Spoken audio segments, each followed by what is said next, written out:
Now is the time to go big. Short answers to long, horrific questions about the stain of slavery are not going to solve the inequality problem. We need to focus on wealth creation and wealth generation. And to do that, we must bring the descendants of slaves into equality with this nation. And that's what I propose in this $14 trillion proposal, to provide reparations, not only for the sin or the atonement of the sin of slavery and Jim Crowism and desegregation, both de facto and de jure, but to cause America to live up to the concept and the notion that this nation was born on the idea of American exceptionalism. And if we take that big leap, I am convinced that the problems that we confront today can be solved, but it takes a big, bold action, and $14 trillion in reparation for damages visited upon the heirs of slaves is an appropriate statement. Howard, and this is, we've spoken many times, I don't think you've ever embraced such a radical idea, and this is new for you, and I've seen it.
Good day, everyone.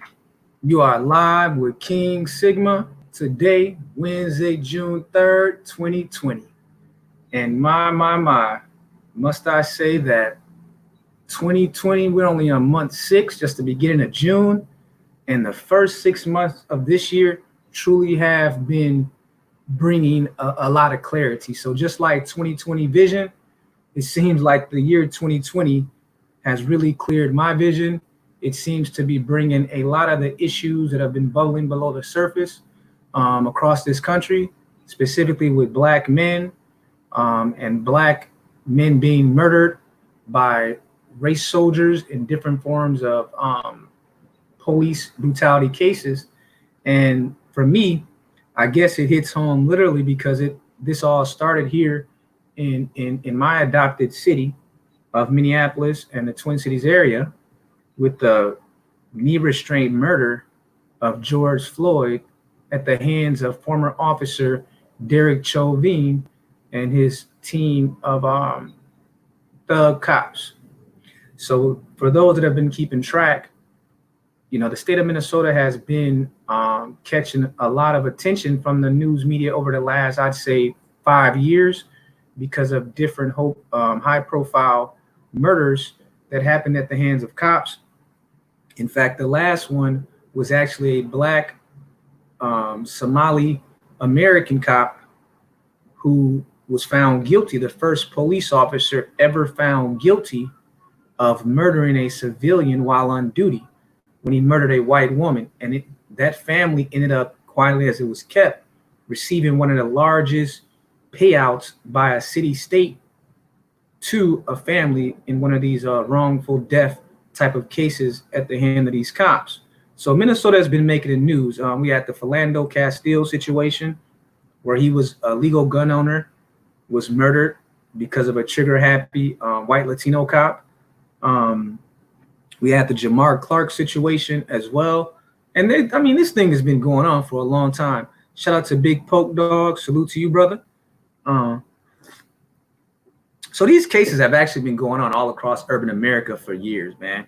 I don't really know too many Black American men that have grown up in an urban city that haven't had to be careful when they're out on these streets driving around because of, these Terry stops and these unconstitutional, kind of stops that they will do for whatever reason on the streets of America. But the funny thing about Minnesota is that Minnesota has this reputation, at least nationally, as this liberal state.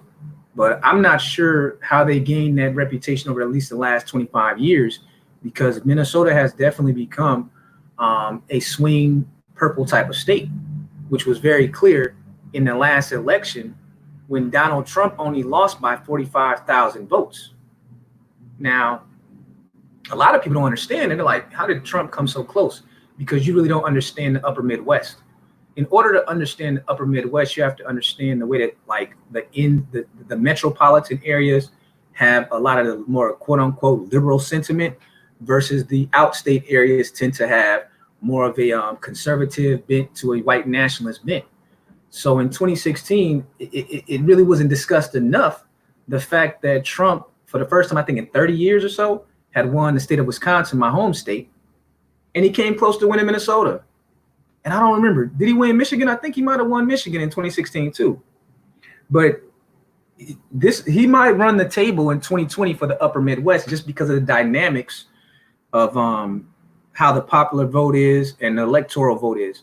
And if he only lost Minnesota by 45,000 votes, that's what kind of brought me to this conversation today with what I call, the OK Karen vote, the white suburban white woman vote, and then Nixon 2.0.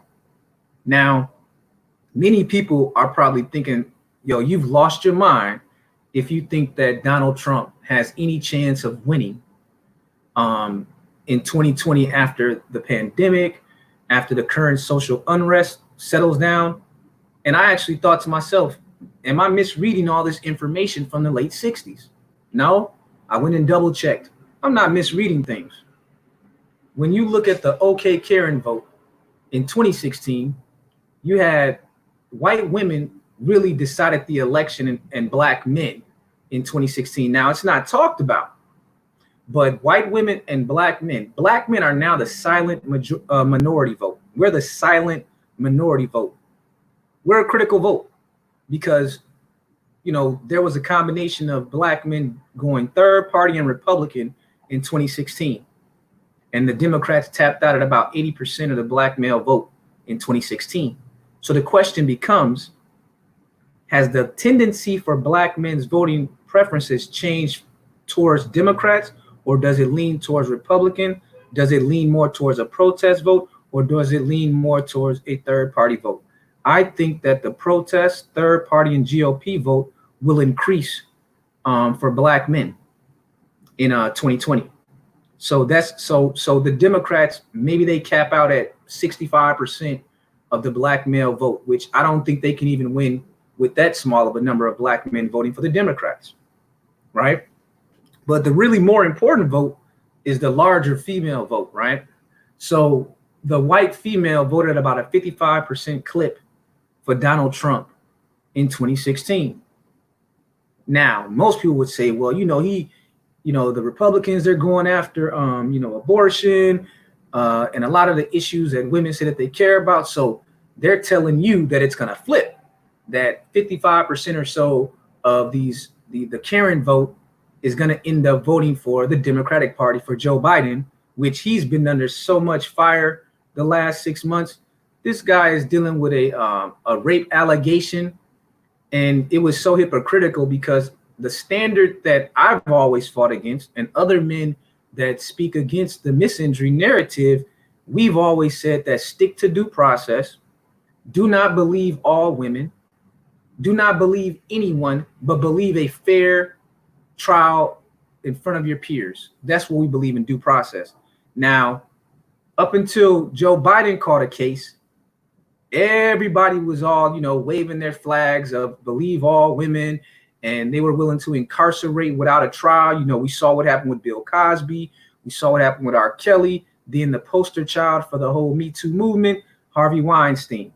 So they eventually, I think R. Kelly's case is still going on, but obviously Cosby lost his first trial.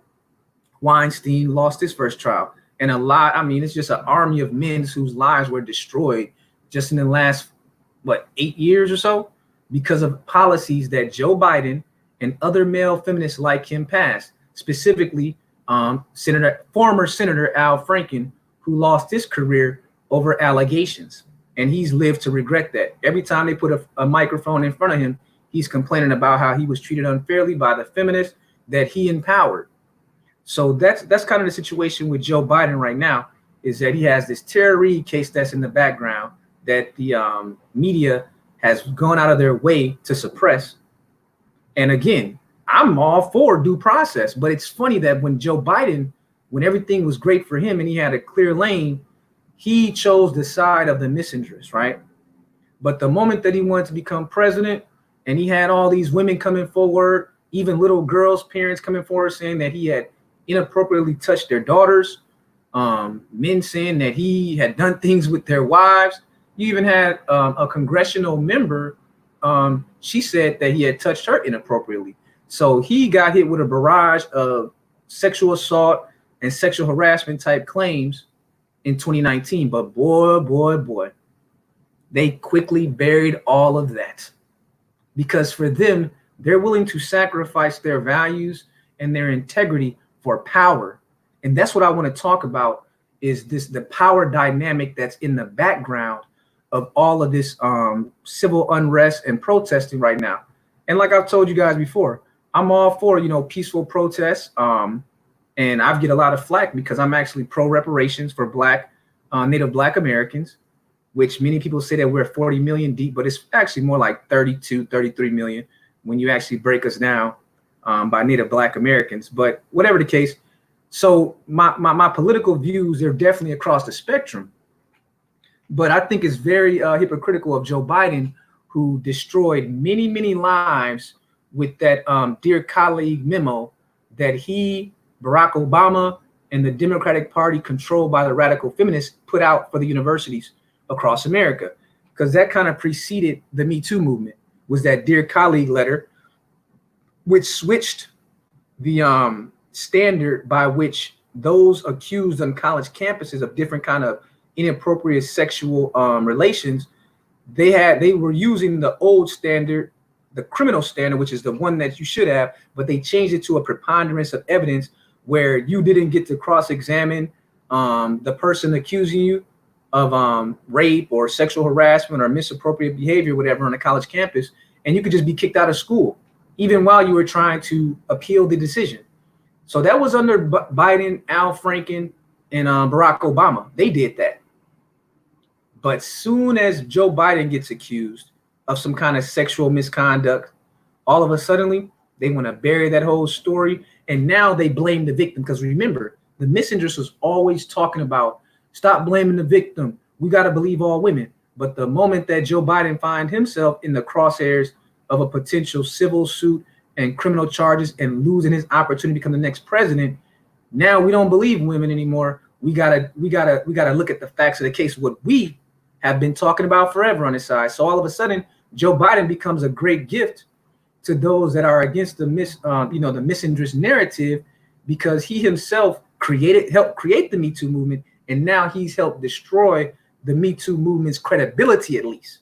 Now I say credibility and not the movement itself, because in a scenario that is like a great outcome for the misinterest, they would get Joe Biden elected, and he would become like an empty suit candidate where he is surrounded by fourth wave feminists who control him. See, that's why they were willing to sacrifice their values and their integrity and apply a double standard to Joe Biden, because he's, from what I'm hearing in the media and what I'm seeing from listening to him talk, the guy may be in the early stages of some sort of dementia.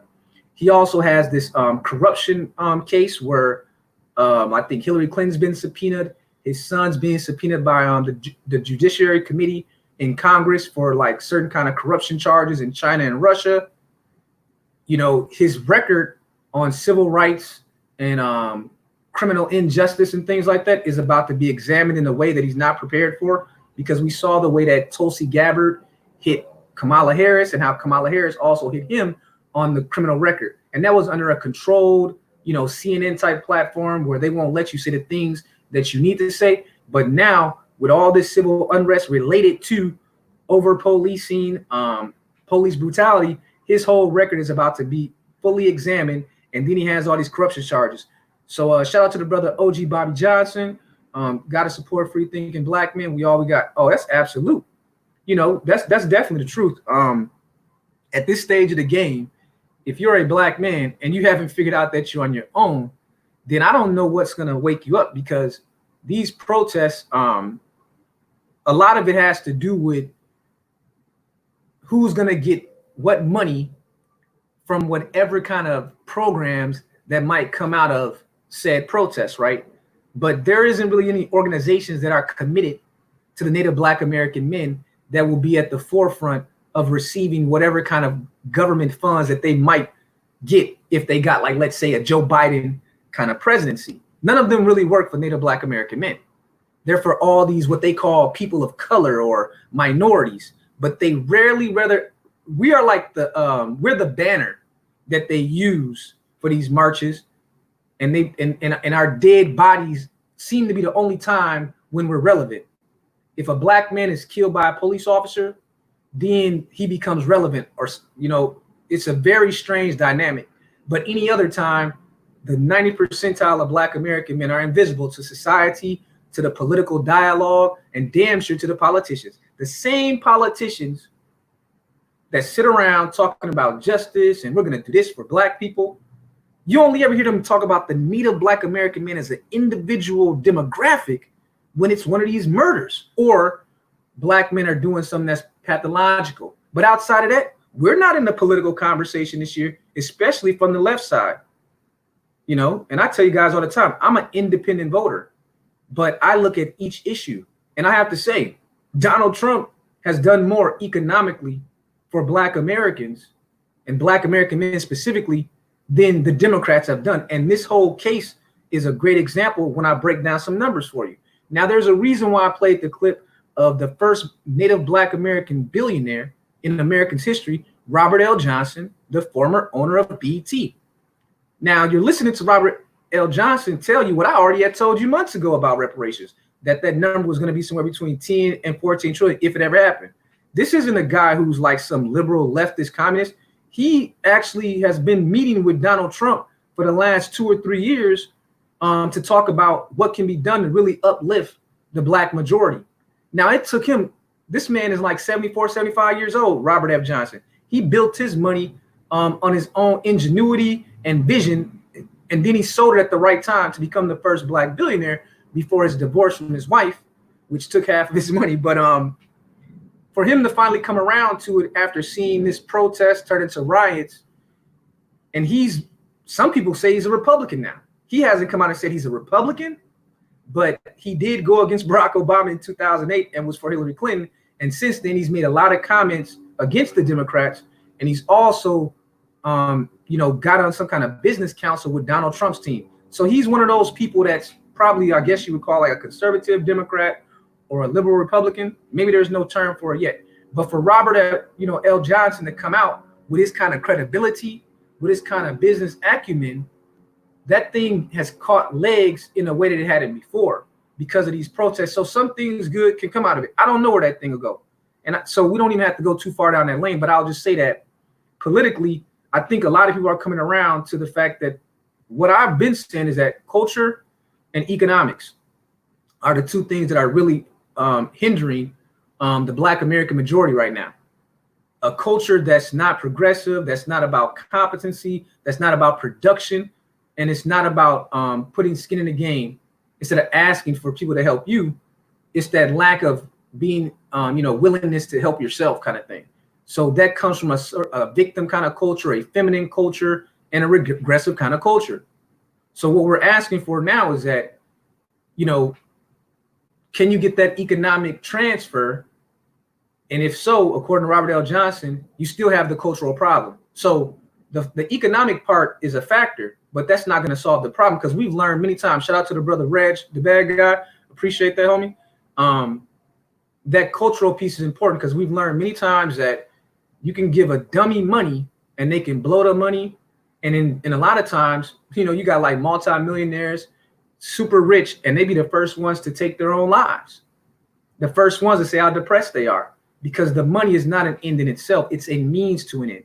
And in a lot of times, it can even make you self-destructive. So you want to have the right kind of culture, the right kind of values. And then when you get the money, you can deploy it in a positive and a progressive way. So that's kind of where that conversation is at. So don't be surprised if you hear that Donald Trump, because he's a calculating type individual, you know what I'm saying? Like he's calculating. So he's been having these meetings with Robert L. Johnson, and Mr. Johnson wouldn't have put out that piece on CNBC this week if he didn't have some kind of insider knowledge that maybe Donald Trump agreed with him because he's been having these meetings with him. So don't be surprised if Donald Trump comes out and says that he's going to pass some kind of executive order that under what Robert L. Johnson is calling his Robert L. Johnson's reparations plan. But we'll see. Now, so we got to talk about this 1967. Shout out to the Dallas Cowboys. Appreciate you, bro. Got to talk about this 1967 to 1968 period in American history and how it connects to this white female suburban vote and how it connects to Trump becoming Nixon 2.0. Now, on the surface, the protest and the social unrest that we have, one would think that overwhelmingly that this is a benefit for the Democratic Party, which is total ignorance. The whole basis of this social unrest is built on democratically run cities. I've been following like certain pundits, right? And they've tried to somehow make this an issue for the Republicans and Donald Trump, when the fact is on ground zero of the George Floyd murder is in a democratically run state for the most part and a democratically run city and metro. Because like I told you, that's very common for the upper Midwest is that in the metro, it's all democratically controlled, but then in the outstate portions of the upper Midwest states, it's Republican country, right? For the most part. Now, when you're talking about Minneapolis, he was murdered in the 5th district, on the 5th Minnesota district. That's Ilhan Omar's district, the Somali woman that's representing that area. And we know that since she's been in Congress, all she's been doing is trying to exercise hypergamy, quote unquote, and feather her own nest. They ranked like the districts for all House congressional members recently, and they found out that hers was like one of the worst districts, if not the worst district in 2020 for the whole country. So the district that George Floyd was murdered in, Ilhan Omar's district, she's a Democrat and she calls herself quote unquote a progressive. That district is actually one of the worst, if not the worst district in America right now. Now, so let's look at the information. So we see that there's this narrative being, woven to try to place blame where it shouldn't be. Biden, he was the architect of the crime bill that puts you in prison. So if you had like an ounce of crack, you got a certain amount of time versus someone that had an ounce of cocaine. It's the same drug. The science has proven that the addiction rate and all of that is all the same. But they sold the lie in the 90s that crack was more addictive. It made you more violent. No, the only difference is that poor people tended to do crack and rich people like his son and his daughter, who are known drug addicts and cokeheads. His son was kicked out of the army, the same one that's involved in the corruption situation with Russia and China. He was kicked out of the military for being a cokehead. But nope, his son don't get to go to prison. His son gets $1 billion deal in an industry that he knows nothing about, in bio gas or something like that. Gets a seat on the board because his father was the vice president. But for you, working class black man, if you got caught, you was doing automatically like 5 to 10 years, okay? So that's Joe Biden, the father and the architect of the 1994 crime bill. Then you have, again, the cities themselves, right? So now they're trying to tell you, well, Joe Biden is going to save you. So the same person that helped architect and set the blueprint for the police state over the last 2 generations, he's going to save you. Oh, Amy Klobuchar, now the senator for Minnesota. So to give you a picture of the federal and state level, think about it like this. The current makeup of the state of Minnesota's political power is a Democratic governor, an attorney general, Keith Ellison, who's a native black American from Detroit. Your state house in Minnesota is run by Democrats. The mayor of St. Paul is a black male, a native black American male Democrat. His city council, Democrats. Minneapolis is run by one of these white soy boy kind of dudes. He runs Minneapolis. He's a Democrat. His city council is Democrats. The U.S. House, 5 out of 8 of your U.S. House congressional members for the state of Minnesota that are in the federal legislature are all Democrats, including Ilhan Omar. Both U.S. senators for the state of Minnesota, guess what? Democrats. So someone explain to me, the biggest riots are all happening and the protests are happening in democratically run cities. Atlanta, black female mayor. Baltimore, one of their mayors just got under some kind of federal scam or whatever, but I think they replaced that mayor with another black person. So you see that you have all these token figures in place and they're all Democrats, but the fundamental issues and social problems facing those native black American men that keep getting killed, nothing has changed since 67, 68. Now, most of us we know about 68, right? Most of us know about 1968 because that was the year that Dr. Martin Luther King Jr. was assassinated. Now, Dr. King, he was assassinated on April 4th, 1968. And we know that 2 months later, Robert F. Kennedy was assassinated on June 6, 1968.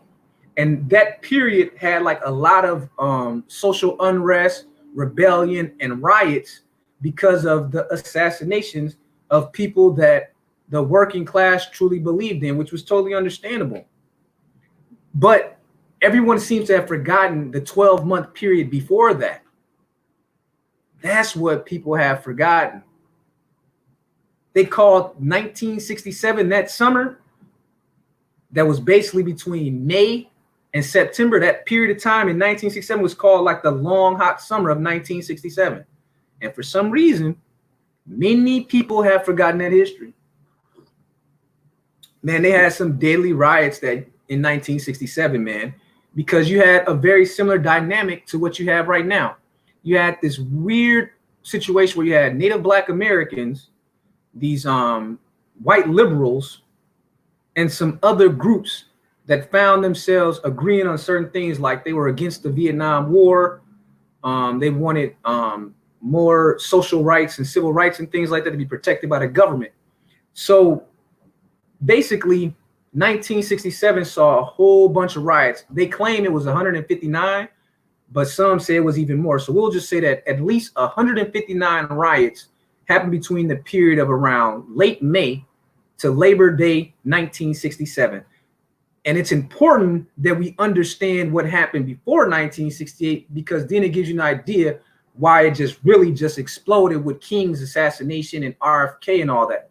Because they had already been rioting because of different kinds of police brutality that was happening, the lack of affordable housing, you know. So you had like this big housing movement at that time to get cities to build more affordable housing, because what had happened is that a lot of the infrastructure of the northern cities was not built to take on that population of blacks that had left the South between the 1920s and 1960s. So it was built on this white working class model.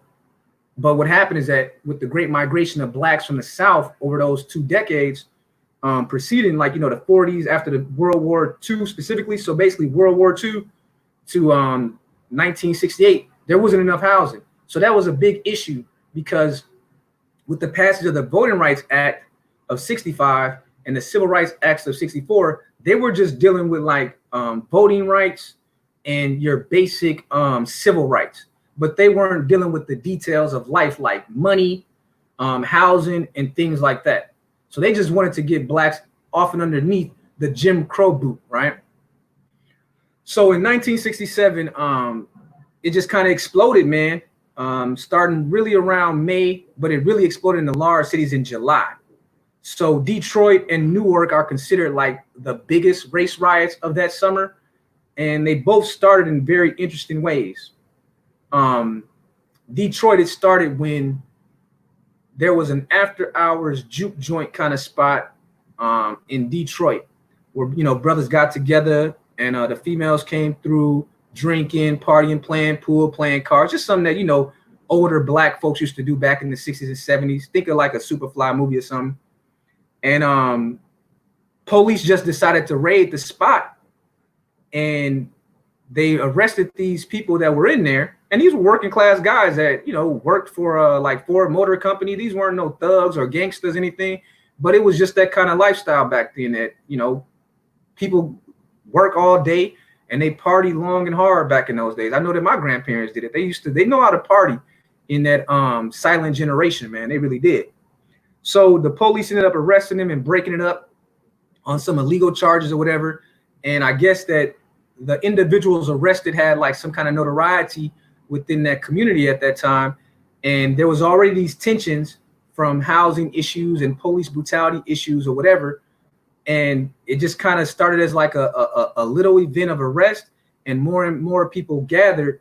And that's when the first event took place, when a police officer escalated a situation beyond what it needed to be escalated to. And so basically that night turned into like a multi-night event where the National Guard had to be called in, just like the National Guard is not too far from my home right now. Even as I look out my window, I see the Humvees, the military Humvees. They've been driving around this area for the last 3 days.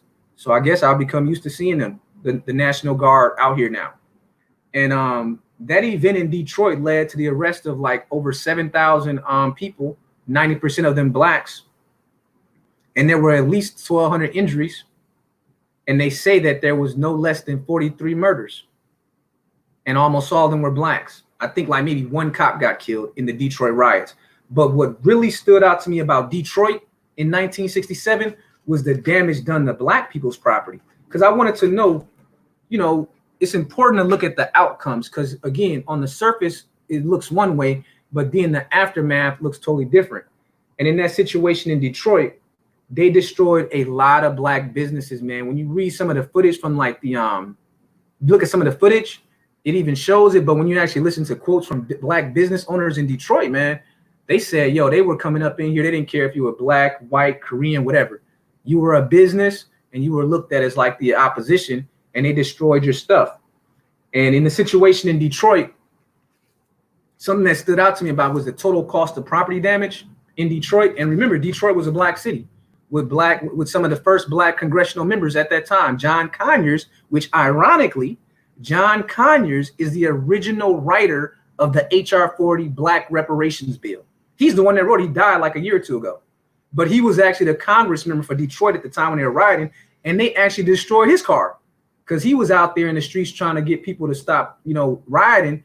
And they told him, you leave. And they actually destroyed his vehicle, he said, and they ran him off the block or whatever in Detroit. So the damage at that time, they calculated about 45 million in Detroit. And that was in 1967. So the article didn't really say if it was calculated in 1967 dollars or our 2020 dollars, but if it was calculated in 1967 dollars, then that would be equivalent to like $300 million of damage in our dollars. So the article didn't specify. It just said the number. So it was a lot of damage in Detroit. And then there was also Newark. And, obviously there were 159 riots, and it happened across like 70 cities.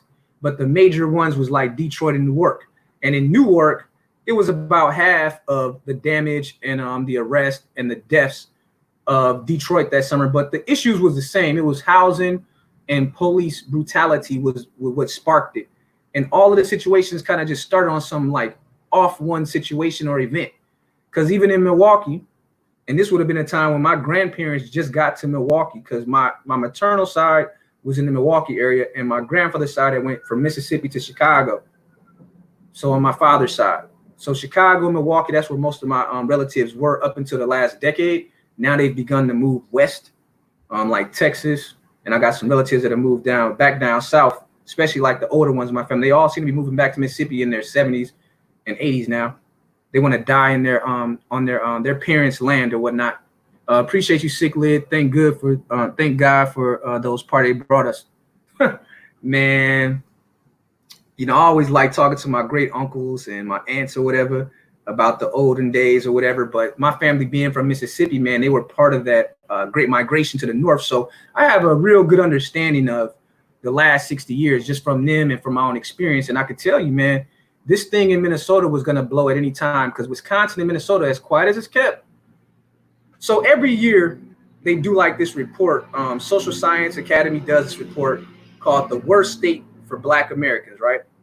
Minnesota and Wisconsin have been 1 and 2, and Illinois and Michigan. Surprisingly, it's been the northern states that have been in the top 5 for the worst states for Black Americans across the social criteria for the last decade. But no one talks about this.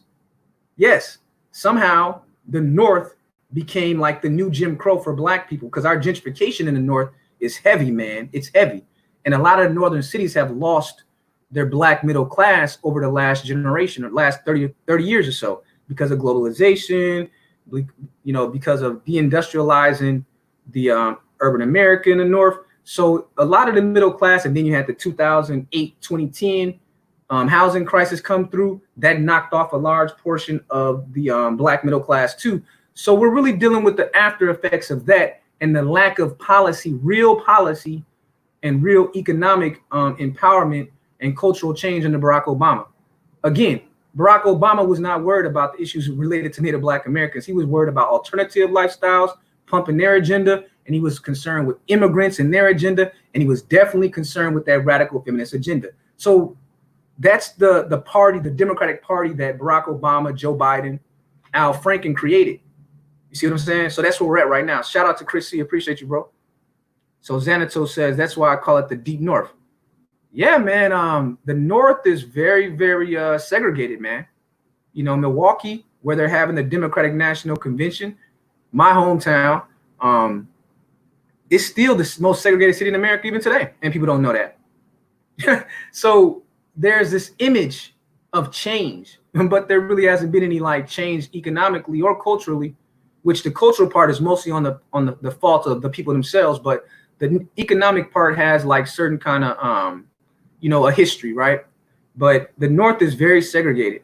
And I know people will talk about the sexual access part, where they'll be like, oh, well, the Twin Cities is like one or two. Usually the Twin Cities is ranked in the top 3, 1, 2, or 3 every year for like interracial sexual access. And it's no doubt that the sexual access is here, but that's only one factor across the 9 areas of human activity. When you look across the 9 areas of human activity, it's the Minnesota's interesting, Wisconsin's interesting, because there's like this 5% of blacks that are doing great, and then everyone else is pretty much done because of the lack of a black middle class. So it's like working poor, and then there's like this slither of black folks that just, they'll succeed pretty much anywhere, but that's just what it is. So that creates like a very, very gentrified situation where all you got to do is just basically, and again, housing is an issue again, because we have like one of the lowest vacancy rates in the country right now. We have a tremendous class of working poor people, single mothers, and all of that in Wisconsin and Minnesota. So we have that issue that's been bubbling beneath the surface. And it all connects to 1967 and 68 because it's the same issues. But what stood out to me was that you had these riots. Really at the height of the riots was July through August of 1967, but you had an election going on at the same time. That's where it connects to today. The same way that they had riots in 1967, 1968 during the 1968 election, we're having the same thing in 2020, 21. We're in the middle of an election, and this is going to shape that election. Now, 1968 election was Richard Nixon ended up winning that election. And in a lot of ways, it doesn't make any reasonable sense to you when you hear that, because you'll be like, okay, you had this huge anti-war protesting going on. You had the hippie movement going on.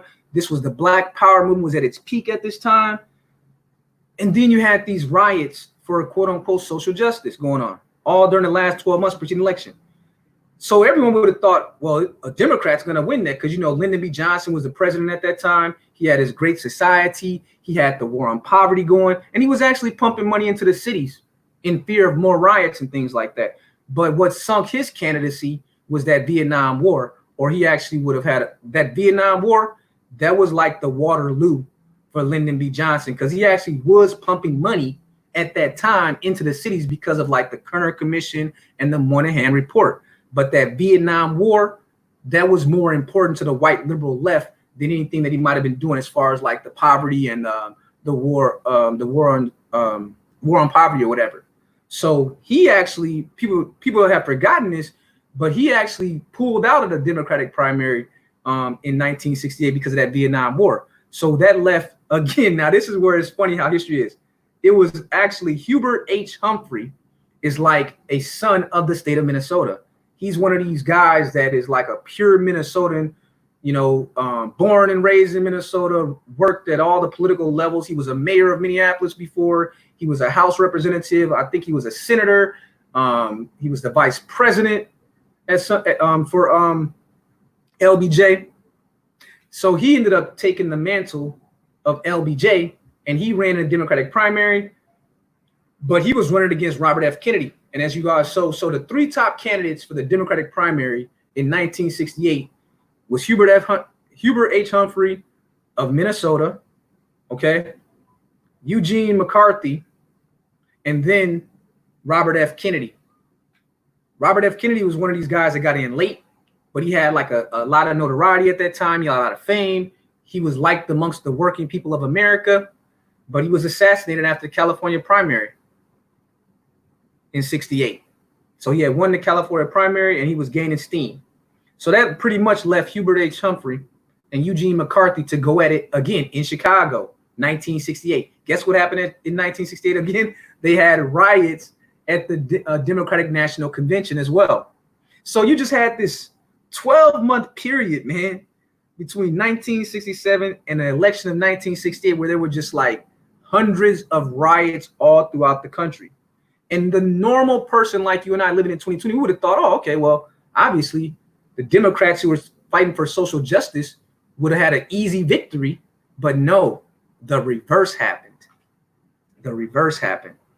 Because of all the rioting and all the destruction of property, it created a lot of fear in white women. And that's why I'm not trying to say that 1967, 1968 is going to be a guaranteed 2020, 21. But what I'm saying is that we as thinking people, we as civic-minded people, we have to have that conversation. Are we going to see a replay where you and I are sitting there thinking, okay, well, I guess this works against Trump and the law and order crowd? Or is it going to be the exact replay because that OK Karen vote, as we saw with the Amy Cooper situation out in New York City, with the white woman called the police on the black man who was just out there bird watching because of that white privilege. See, this is weird dynamic, man. And that's why you must not seek validation from anything outside of yourself. And I always say, start in your mind. Start with developing your own mind, your own logic, your own values. Start there. Because the more validation you seek outward, the more you just become like a piñata for other people. So the situation with the white woman in the park, she called the police on a black man for telling her, hey, that sign says you got to keep your dog on a leash. So he was just pointing at you breaking the law. She called the police on him. Now that white woman, if you were to sit there and interview her, she would tell you she is not a racist. She would tell you that she is a liberal and that she's voted for Democratic governor since she was 18. She would tell you that. But that same type of woman will have these kind of views. That's why I say we're really on our own. So 2016 shocked a lot of people because obviously people say, well, the polls tell us that Clinton's going to win easily. These white women are going to vote for Clinton. Of course, they were wrong. Because people, when it comes to safety and it comes to like the neoliberal agenda, those white women chose security and safety that they saw under Donald Trump. So that was 2016, 55% white women vote. So now here we are in 2020. So the question I'm asking myself is, how similar are the situations? Because I've been out there to the protest. I went out there and watched some of the rioting as well, just from a distance to observe. Shout out to Zovicher, says she would also say that she has black friends too. Yeah, she probably not only has black friends, but she probably just got knocked off by a black man, for all I know. But yeah, so you got that vote, and it's going to be a question. What do they do when they get in the boost? Are they going to do the same thing they did in 2016? Or, as I'm predicting now, because for the last year, I've been giving Trump 60% chance of re-election, right? But now I'm going to go the opposite of what the pundits are telling you, because, the polls that came out this week show Biden leading Donald Trump. They're saying that the rioting and the protesting benefits Joe Biden. I don't think so. I'm now raising my percentage for Trump up to 70%. I think there's a 70% chance that Donald Trump gets elected. So we got to go back to the 1968 election. So like I told you, Hubert H. Humphrey came out as the nominee, and he was known as, quote unquote, a social justice kind of warrior back in those days. But then on the Republican side, you had Nixon, and he ran a very competitive primary against Nelson Rockefeller, who was the billionaire at the time. And he beat Ronald Reagan, who was the governor of California at that time. So Nixon, he kind of defeated some very imposing political types. So it ended up being Hubert Humphrey versus Richard Nixon. So, after the rioting in Chicago, this is what shocked the world. Richard Nixon won Illinois that year. Yes. And the polls at that time predicted that Hubert H. Humphrey, or whoever the Democratic nominee coming out of the convention would have been, which could have been Eugene McCarthy as well, would actually win Illinois easily. Because again, Chicago was run by the infamous mayor, Richard Daley, and that whole little political family. They ran Chicago. They ran Illinois politics, but specifically that Cook County. So everyone just thought it was going to be an easy win for the Democrats, Illinois. But because of the rioting, and it's like, so you had this 12-year period, but then it all kind of capped with the Democratic National Convention in Chicago in 68, because that was broadcast globally. So all these people saw the rioting at the convention, and they just assumed that, oh, this is going to actually help Hubert H. Humphrey win, but it actually was reversed. He actually, Nixon also won Wisconsin that year as well. So what does it tell us? There's something about the visuals of violence that really these people are very afraid of when they see non-white black people, and especially with other groups, doing anything that's kind of like violent. So yeah, Nixon was able to win Wisconsin and Illinois that year. And it was a shock to the world because he won the electoral college that year, 301 to Hubert Humphrey's 191. And if George Wallace, who was running as a third party segregationist, hadn't been in there, Nixon would have won 5 more states. But because he was such an outright segregationist, George Wallace, he was able to get 46 electoral votes, and he won 5 states. But it was definitely a shock that Nixon won, because he wasn't like this most liked dude, but he understood that law and order, so that he ended up making it like his campaign slogan that I'm the president to restore law and order. And you heard Trump using that same kind of language as well this last week, law and order, because that's like that red meat. You all might hear it and just think that it's just, Trump talking, but that speaks very strongly to white women specifically in them suburbs. So they might try to play the role with you like they're so liberal, but when they get in that voting booth, I have a feeling that their number is going to go up to 60%, which seems insane that I'm saying this with all this going on, but I'm just using my historical lens to make my prediction. You guys may have totally different beliefs on it, but I'm just telling you, man, when I'm looking at this information and how much property was destroyed, bro, because understand, in the situation with Detroit, for example, most of the property, they said that 80% of all the property destroyed and 80 to 90% of people that were all injured were all black people. So those black business owners, they didn't feel the same way that the rioters and the protesters did in Detroit, because their shit got destroyed. You see what I'm saying? And that's why so many black businesses left the black areas between 1960s and 1990, because it was just so much destruction that never got replaced, man, which is understandable. Because if someone destroys your store in a neighborhood that you're trying to help, you get that insurance check, you probably like, I'll take this insurance check, I'm not coming back, I'm out. And that's what I think happened. Of course, obviously taking corporations out of the city because of the highway system that was built in the 60s. A lot of those corporations moved their facilities from the inner city to the outer city. And then you obviously had a lot of companies moving their businesses overseas too. So it was a lot of factors. Shout out to Edward Bailey. Self-mastery is sovereignty. Absolutely. You got to conquer thyself and know thyself. That's definitely rule number 1. Conquer thyself. So Christopher Daly says, white liberals in Scandinavian, Bergen, Norway schedule a Black Lives Matter protest on Friday. Scandinavian exceptionalism, implying that they have no issues with black men or black people. Yeah, man. It's a lot going on, bro. Like I said, and for someone who's actually been out there, I watched as they destroyed a lot of the places that I go to. And it was like, I had mixed feelings about it, because I'm a person that, just like the framers of this country who were hypocrites themselves, but they did have some great laws and maxims. One of their things is that rebellion is a good thing. The white supremacist himself, Thomas Jefferson, who we know that he fathered like black children or whatnot and enslaved them at the same time, he himself said the rebellion was a good thing. Even the James Madison, Alexander Hamilton, they all agreed that there were going to be factions, and that at times that when people weren't able to use the congressional system and the legislature to get justice, that they would explode. And it happens from time to time. So it's just a question of how much damage is done and who the damage is done to. My whole problem with this whole thing is that when you're destroying your own community and you're destroying property where you live, that becomes a problem, because if you destroy your local grocery store and it's the only grocery store within like a 1 or 2 mile radius, well, now you're going to be going out to them suburbs.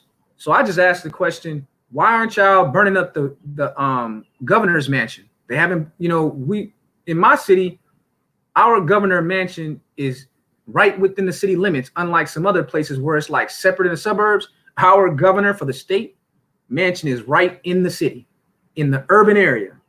I don't see them over there burning that stuff down. I haven't seen, it was just all in the working class neighborhoods that everything was destroyed. The liquor stores, grocery stores, Targets. That's where they destroyed everything at, man. And this is where I think Robert L. Johnson kind of came to the conclusion, because he was like, you know, Edward Bailey says, I'd rather damage perpetrators of crime. I mean, yeah, I understand what you're saying. I just feel like, you know, when they blew up the police station, I was just kind of neutral on it, because I understand that the police are supposed to be there to serve that community. And they feel like after so many killings, forget about it. And the police actually wanted them to blow up the 3rd precinct anyway, because that 3rd precinct was one of the oldest police buildings in the city of Minneapolis. So by them blowing it up, all that's going to happen is that they're going to build a brand new modern 3rd precinct off the taxpayers' dollars, the ones that weren't rioting and protesting. So that's kind of where we're at. That's what's so interesting about when you look at the historical thing, because your emotions would want you to react in a visceral kind of way. But then when you actually cool off and you look at who is most damaged by the destruction, and you only get like these superficial policies passed by the politicians, but then the same groups end up benefiting the most, then what? Because again, you know, they blew up the 3rd precinct, and I understand the anger. I do, because that is the focal point, was the police. But from the standpoint of the police, they don't care, because again, that was one of the oldest police precinct buildings in the system, and now they're going to get a brand new police station, and guess who's going to pay for it? Those property owners in the 3rd district of city of Minneapolis, in the Minnesota 5, they're going to pay for it. So everyone that was not out there rioting, they are the ones that are going to pay for that new police station to be built, man. And again, one of the reasons why I guess the people didn't have any problem blowing it up is because they don't have any equity in those neighborhoods outside of just living there. You know, they don't own the homes there. We have less home ownership amongst the black masses than we've had since '68. It hasn't really changed. And again, the housing crisis wiped out a lot of that wealth. So they don't own the businesses there. Because when I was sitting there watching them rob the 7 Mile discount, that was some funny stuff, boy. I mean, they tore that place up so quickly, man. They tore that 7 Mile discount. It was hilarious, man. It was multi-gender, multi-racial. I even saw Muslim women out there running up in there, and I was shocked because they have long hair and they were still stealing extensions too. So it was a lot of people involved in the rioting, man. It was an interesting thing to watch. But now those places, they're probably not going to come back, man. They'll probably get their insurance checks and say that, you know what, it doesn't make any sense to come back, because we already know that another black man is going to be killed by the Minneapolis Police Department, St. Paul Police Department, and every other urban police department. It's going to happen in the next week or so. And with all these National Guards being called out, that usually escalates the situation. So I can imagine there's going to be other black men that are killed by one of these National Guards, and it's probably going to be someone that was just a innocent bystander black man gets killed. So it's going to happen. So the question becomes, are they going to burn down the other people's stores again? That's the part I just, this is crazy, man. Because they depend on those same stores and grocery stores. And as soon as they need some toilet tissue now, oh, go down the street, get the toilet tissue. Oh, it's burned down. Now, so that's where we're at, man. And so when we look at like some of the aftermath of those 1967 and 1968 riots, all they gave them and us, because we are the grandchildren of that generation. My grandparents would have been in their 30s at that time. So they would have been just like me, sitting here trying to wrap their mind around what's going on before them. You know what I'm saying? So I'm trying to put myself in their shoes, what it would have been like for my grandfather and my grandmother to be sitting there in their 30s, looking around as their communities are destroyed by their own people. Because back then, most of the businesses in Black America were owned by Black Americans in those communities, in like places like Detroit. Lots of Black grocers back then, Black launderers and things. Because reading about the riot, then Black people owned a lot of that stuff, and they didn't care. They destroyed everything because there was a class element too. The way that the richer Blacks saw things and the middle class Blacks saw things versus the poor was totally different. But looking at the history of like legislation that came during that 4-year period, I can tell you for a fact that the major bill that came out of that era was the Civil Rights Act of 1968. Now that was interesting because it kind of showed how politicians play games too. So King was assassinated on April 4th, 1968. And then there was like riots, it just exploded. But what was interesting about that Civil Rights Act of 1968, it was passed within like 5 or 6 days, man. They needed to put something before the public to say we're doing something. Man, they passed it in like 5 or 6 days, the Civil Rights Act. And that's where we get the Fair Housing Act from. So that gave a little bit more funding to affordable housing. So that was like the major legislation that came out of that 1967, 1968 period. And that was from the 90th U.S. Congress. And here's what's interesting. Just like then, so here's what's funny. They had a Democratic president, a Democratic House, and a Democratic Senate when they passed that Civil Rights Act of 1968. And you had Democratic mayors back then, but the same results. So all they gave you was this Fair Housing Act in 68, 69. And here we are again having the same issues that they had in 68, 69. So what did it really do? It didn't change anything. So that was the 90th U.S. Congress. So then after they passed that bill, that's when there was the transfer of power to Nixon, because Nixon had like this underdog victory when no one thought he would have won. And then the next Congress came in, and it was kind of interesting to see, okay, what was really the aftermath of this riot? What did they get? The next Congress that came in, the 91st Congress, the only thing they passed was an addendum during, so that next 2-year period, 69 to 71, the 91st Congress, they actually passed tougher crime bills because of the riots. And they passed like an additional enhancement to fund HUD. That was it. But and that just was for the developers. So they raised the cap on how much the federal government was willing to give developers to develop affordable housing. That's where we get Trump, because his family benefited from those bills. His father developed government housing for like New York. So it's these weird connections, man. Like, we think the world is so large, man, but we're all connected in some way. So Trump's father, he benefited from the money that was funded into those HUD bills and the civil rights bills in the late 60s and the early 70s. That's how his family got their wealth. So looking at that legislation, I was asking myself, so what did they do after the CRA? Nothing. What they did, now this is where it got interesting to me, because looking into the history of the mayors. For some of you guys, you may not understand that from the end of the Civil War to 1968, there had only been 5 black mayors elected in America. So during, they elected some black mayors like during Reconstruction, and then like after 1900s, none. So there was like 5, 6 mayors elected between the period of 1865 to like 1967, right? So that's where you actually see what came of these riots, more tokenism. So between like 1967 and 1975, you had this boom in black mayors. So like the first black mayor for a large city was this cat named Richard G. Hatcher, and that was in Gary, Indiana. He was elected. He was like the first one of a large city. And then it just kind of, every city like Cleveland and then Pittsburgh and all these different places, Detroit, they started electing all these black mayors. And that all happened right after the riots, because the politics like, well, what can we do? Well, just put a black person in office. But guess what? It's crazy. It just kind of went downhill from there. So they had all these black people that they put in there because of the riots to make the activists and the protesters happy. They passed like this paper law, but nothing fundamentally changed.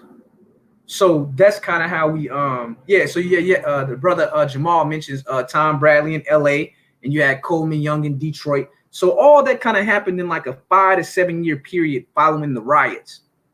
But it didn't fundamentally change anything, because the economic base that they were dropping these black mayors into was actually going in the opposite direction. So what they did, they put all these black mayoral tokens in these positions at the exact moment when corporate America was beginning their suburbanization of their automated plants and things like that. and trying to get a bigger footprint in the suburbs because they had like funded so much money into the highway system now. And then you had the white flight happening. So it was a whole lot of tokenism going on during that period.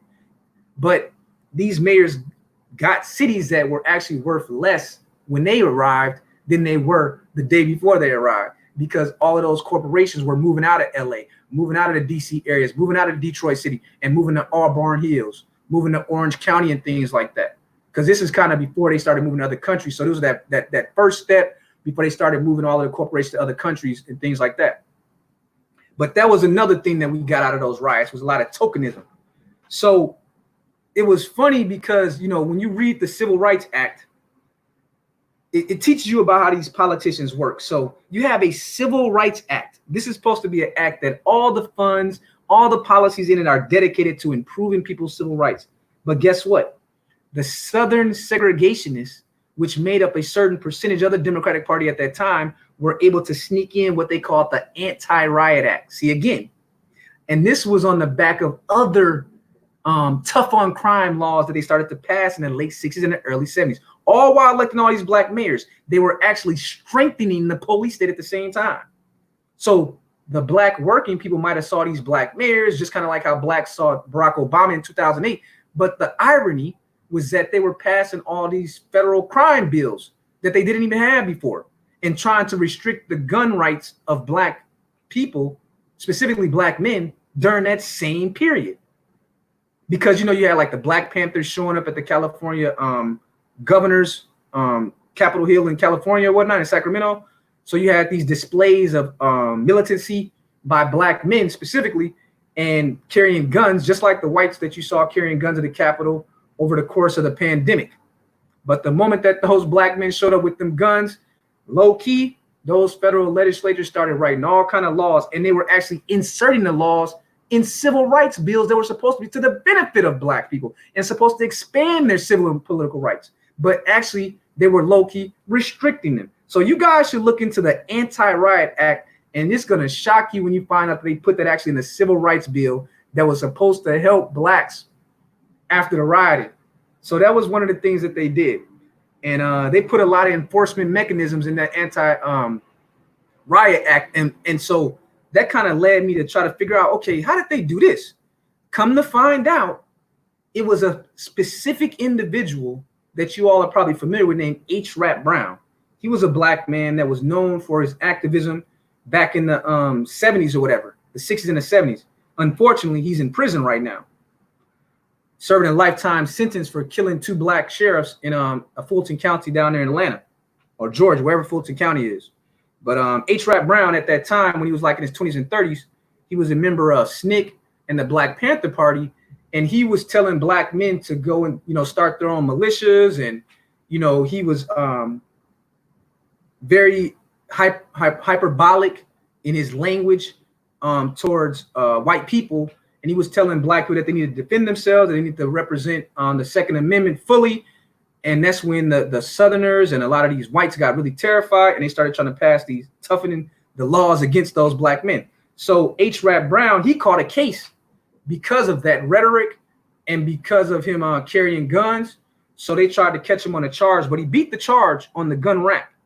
But because of that case that he was in, they passed the Anti-Riot Act because they said that guys like H. Rap Brown, shout out to the brother Mr. Fantastic, y'all go follow him, support what he's doing over there. So H. Rap Brown, he was, you know, doing all these speeches across the country, kind of like what Black Lives Matters and these Antifa groups are doing right now. So they passed specific laws to limit his ability to influence black men to start their own militias and things like that. And so basically H. Rap Brown, you know, they tried to bring up some charges against him. The FBI was monitoring him. You can kind of look that up with the Freedom of Information Act. And they were really trying to take him down because he was terrifying them. So he was one of these people that kind of Nixon used, kind of like back when they had that Willie Horton situation, when the Republicans used that Willie Horton situation to their advantage. It's kind of the same thing that they were doing with people like Huey P. Newton, H. Rap Brown. And so H. Rap Brown, he had this saying that violence is an American cherry pie. And if America doesn't come around, we're going to burn it down all down. So that's why, I just found this whole period, 1967 to 1968, so crazy, because the similarities to now is just unreal, man. So the same kind of rhetoric that these activists had back in the late 60s is the same kind of rhetoric I'm seeing now. And it was kind of a bad outcome from the brother H. Rap Brown, though, man. It's very possible, based on what I read, that he may have been falsely incarcerated, because there was another guy that came forward a couple years ago and said that he killed those black sheriffs, another guy. So because of his activism in his youth, they had always had like a target on H. Rap Brown's back. That's why he always carried guns with him. He carried like the bulletproof vest, even as an old man, you know what I'm saying? Because they arrested him in like 2000. So at that time, he was already in his 60s, but he had this history. So it's very possible. And because right now he's actually on appeal to the 5th, I believe it's the 11th circuit, one of those circuits, he's actually on appeal because a journalist wrote a story saying that there was actually another man who admitted to killing those sheriffs and that he may not have actually done it. So, and he's an old man, bro. I think he's like 75 or something like that. And he's very sick right now. So he's actually, they have him in like the medical prison now because he's so sick, but he also has an appeal. So I don't know. But there was a lot of that going on at that time, man, like COINTELPRO. They were just putting charges on people, man, and monitoring them, putting false charges on them because of the rebellion aspect.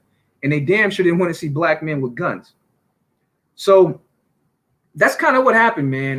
The 60s, that year, 68, 69, very violent, a lot of rebellion, but ultimately it didn't lead to any real fundamental change for the black majority, man. And it ended up getting Nixon elected. Because it's interesting that Nixon, he announced in February of 1968 that he was running, and then 2 months later you had MLK was murdered, and then 5 months later Robert F. Kennedy was murdered. And so everyone thought it was going to be Hubert Humphrey, but when Nixon got on TV and he was out there on that campaign trail talking about restore law and order in the draft, that really, really resonated. So it was like he knew that there was a lot of anti-war sentiment, so he used that to hurt Humphrey and LBJ because he made them own that. But then he stuck with that whole restore America law and order thing, which appealed to the white women. So he even got like a lot of the whites that were anti-war on his side because of that. But it was that law and order thing. So I just, we may talk about all this change, but at the end of the day, the population in America is still 72% white, and Trump and the Republicans have done a pretty good job of slowing a lot of the immigration. The pandemic shut down a lot of that as well. So it's going to be very interesting to see if my prediction is right, is that Trump actually uses this to his benefit, just like Nixon did. And I know you guys are probably saying the same thing that my emotions want me to say. Oh, this is going to help that demented Joe Biden. But I'm telling you, historically, it has not been the case.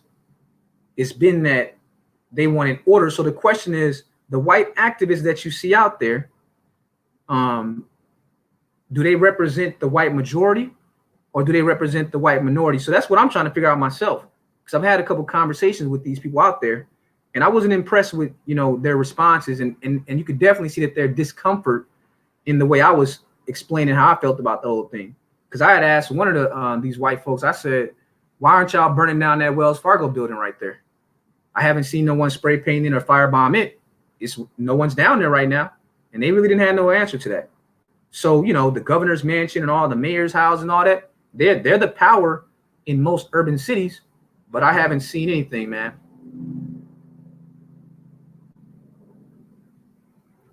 Can you guys hear me? He said I'm Borgen. Well, hopefully I'm not Borgen, but I'm only going to be there for a couple more minutes. But I just wanted to share some thoughts on that because, with this whole pandemic going down and we already had like a situation that was pretty bad economically with most of the country's businesses being shut down. So I don't know, man. It's just been a crazy year, 2020. And from what I can tell, I think that this whole thing is just getting started, because again, if you look at 1967, 1968, the peak of the riots was actually in the middle of the hot summer, July and August. And we're just now, we ain't even in the summer yet. So I kind of think that it might, we might have some more of these riots and social unrest. And again, because these are in democratic cities, they got to own it.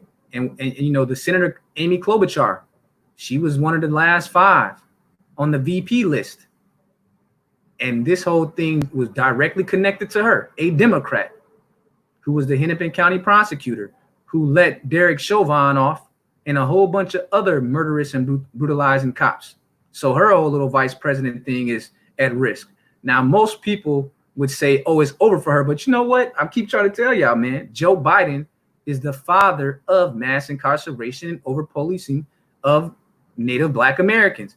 And knowing him, I wouldn't be surprised if he still picked Amy Klobuchar, even though the riots are in Minnesota. But he probably won't. But I'm just saying, don't be shocked. I was actually telling Mr. Fantastic on this panel that I think is going to be between Kamala Harris, who is also a prosecutor with a terrible record with blacks, terrible record with no plan, no agenda. But then there's also Susan Rice, who may very well be the dark horse because they know that they'll get what they want out of those two because they're both married to Waldo. So they'll definitely get what they want out of both of them. So don't be surprised if demented Joe Biden selects Kamala Harris or Susan Rice as his vice president, even though Kamala Harris has a horrible record with a prosecution. They think that you're so stupid. I'm telling you, man, Republicans have pretty much been indifferent to us, right? Because they weren't getting no black votes up until 2016. Trump is the first Republican in years, I think since Nixon, to get that amount of black votes from black men. So that was the first time that they even really paid attention to black male voters on the Republican side in a generation.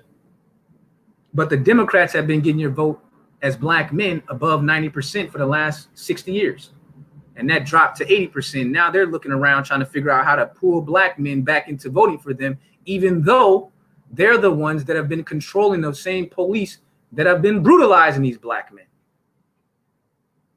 So I kind of got to see where we go from here with this Robert L. Johnson thing, because to see Robert L. Johnson pushing a reparations agenda, that kind of is a shock to most people. But I think he just came to the conclusion that we've tried everything at this point, man. Since Reconstruction, they've tried everything but that.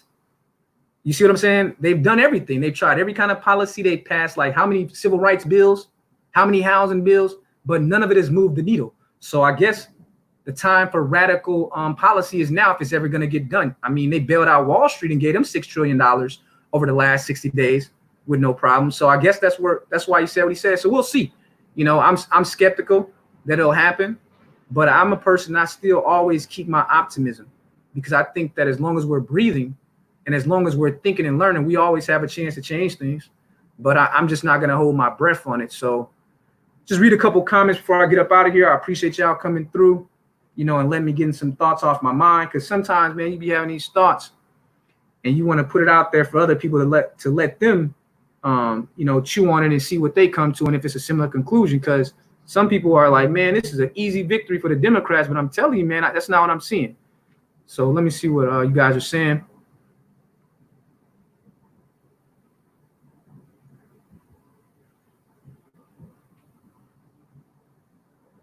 So Mr. Fantastic says that no Trump supporters were rioting and protesting.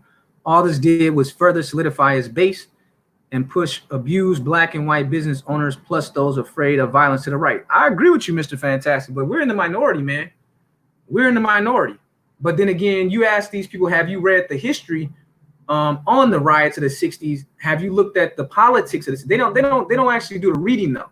So they'll respond to you with emotion, man. But when you actually show them the facts, like, look, this is what happened. And again, I agree that they're going to put in a lot of tokens, but here's the difference. All of the tokens that they put in the late 60s for those mayorships, they were black men. This time, they're going to be the Lori Lightfoots, and they're going to be black women. They're going to be Latina women.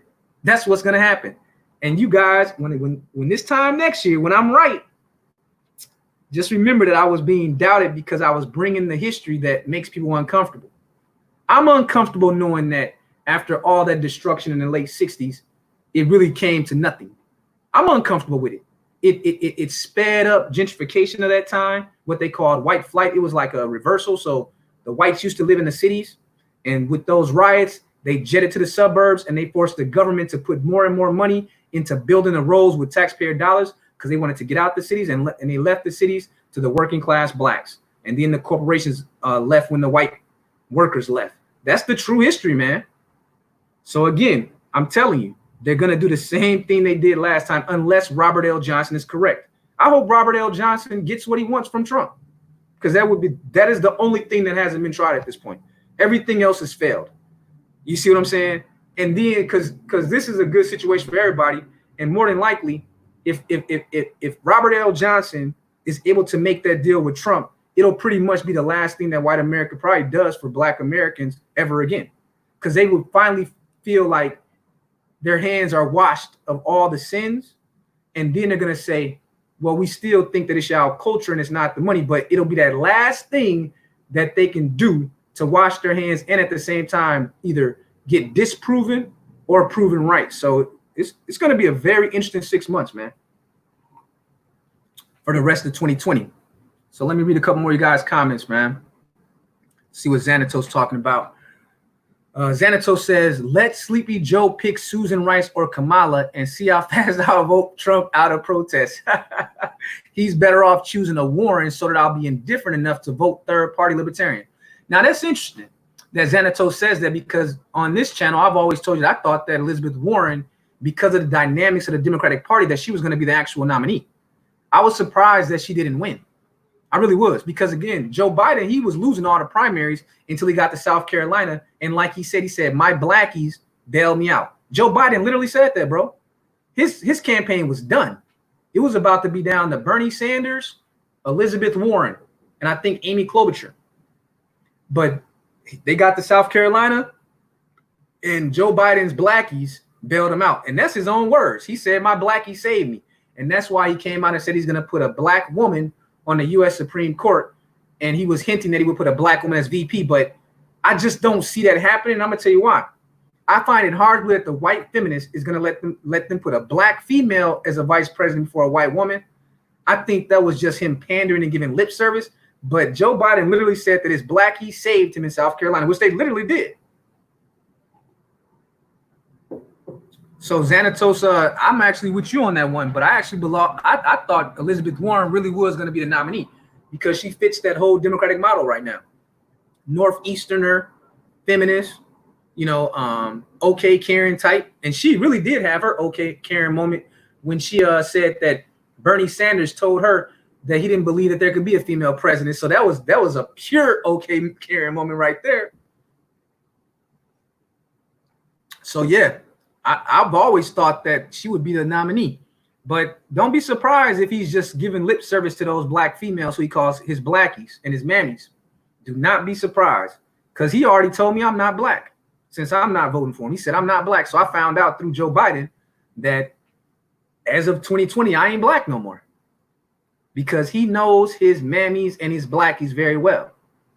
So we'll see what Joe Biden does in the next 30 days. I'm hearing that he's going to make his pick before the end of July. And with all this civil unrest going on, I figure he'll probably make it in the next 30 days and not even wait. He'll probably make his pick before the 4th of July. Don't be surprised, because that was his timeline before. And again, it doesn't really matter to me as a black man anyway, because if I'm not getting a check for my vote, I'm not voting for none of them. So that's just pretty much where I've been at. I'd rather just let everyone else, decide it, because I mean, the Democrats, to me, they're not offering anything to me as a black man, nothing at all that I can point to. They know who their constituency is. And if Biden gets in there, he's made it clear. He's an identitarian tokenism promoting candidate. He is going to promote the issues of radical feminism. He's made that. It's almost like, you know how the Catholics do that thing where they go into the booth with the priest and they, the confession thing.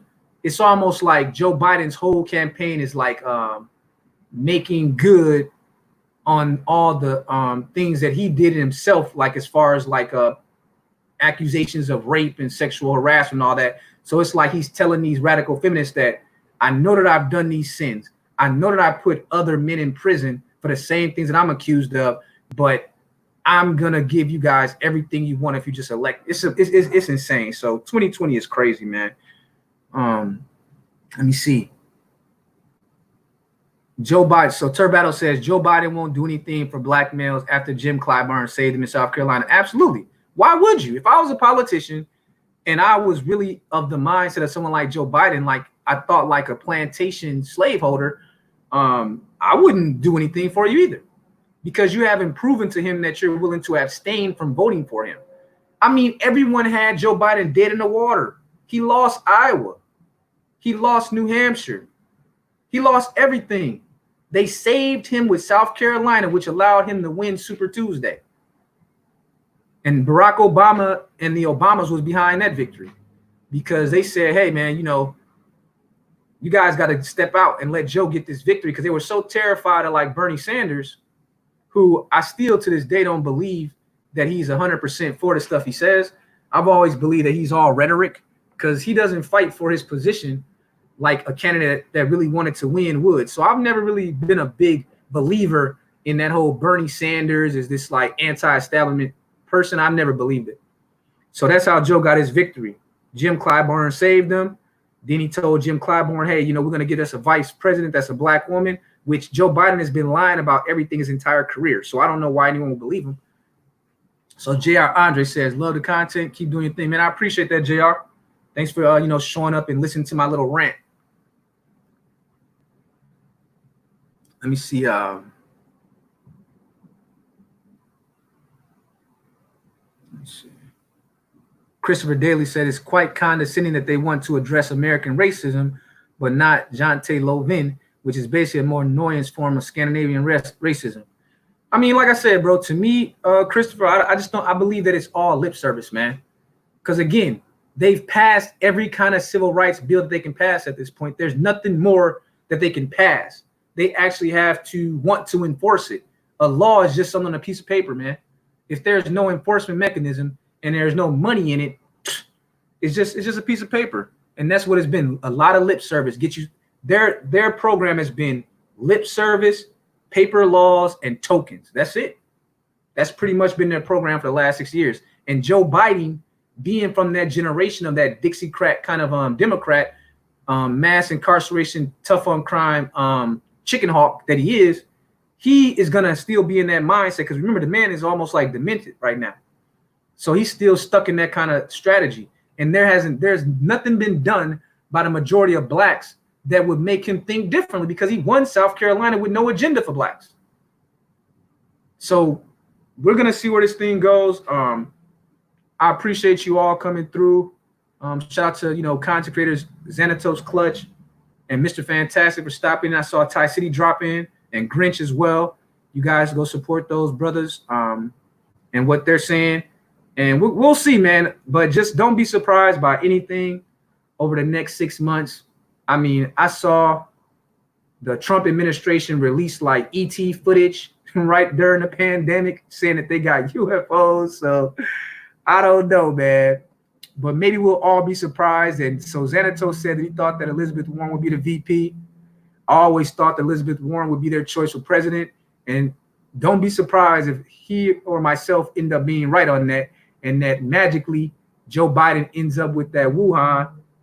And then they just go ahead and put Elizabeth Warren in there, and they keep promoting their illegal immigration agenda by putting Julian Castro as the VP. So what I would just say is that 2020 is the year of clarity and chaos. But as always, just remember, as thinking brothers, that we are supposed to use chaos as a ladder, because being a black man, you were born into a pit, but chaos most likely will be your ladder out of that pit if you can keep your mind sharp and keep your debts low. So with that, you all be good, and we'll chop it up next time.